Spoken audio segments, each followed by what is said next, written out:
Hello hi மக்களே, எல்லாத்துக்கும் வணக்கம். இன்றைக்கி வந்து சண்டே வீலாக் தான் பார்க்க போகிறோம். இன்றைக்கி நாங்கள் என்ன பண்ணுறோன்னா செடி தான் வைக்க போகிறோம். அதுக்கு ஃபஸ்ட்டு வந்து பாட் எல்லாமே வாங்கி வச்சுருக்கேன் பாருங்கள். இந்த பாட் வந்து நான் ஹோல்சேலில் வாங்கினால 50 ருபீஸ் தான். ஒரு பாட் வந்து 50 ருபீஸு. நர்சரியில் வாங்கினாலே உங்களுக்கு ரேட் ரொம்ப ஜாஸ்தி. நான் வெளியில் பிளாஸ்டிக் கடைலாம் இருக்கும்ல, அங்கே போய் கேட்டு பாருங்கள் மக்களே, அங்கே வந்து கொஞ்சம் கம்மியாக இருக்கும். இந்த பாட்டில் வந்து ட்ரில் மிஷின் வச்சு ஃபஸ்ட்டு ஓட்டை போட்டுட்டோம்.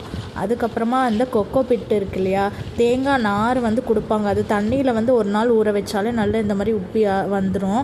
அதை எடுத்து ஃபஸ்ட்டு வந்து கீழே ஃபுல்லாக ஃபில் பண்ணிடுங்க. ஓட்டை போட்டால் தான் தண்ணி வெளியில் போனால் தான் உங்களுக்கு செடி நல்லா வளரும். இல்லைனா தண்ணி போகலன்னா செடியே வளராது.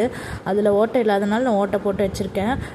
இருக்கிற அந்த 4 பாட்லேயும் தேங்காய் நார் போட்டாச்சு. அப்புறமா வந்து வெந்தயம் நான் கொஞ்சம் எடுத்திருக்கேன் மக்களே. வெந்தயம் வந்து நைட்டே ஊற வச்சுருக்கேன். அது வந்து பார்த்திங்கன்னா வெந்தய செடியில் வந்து போட்டு வச்சுக்கலாம். இது கொக்கோ பிட்டு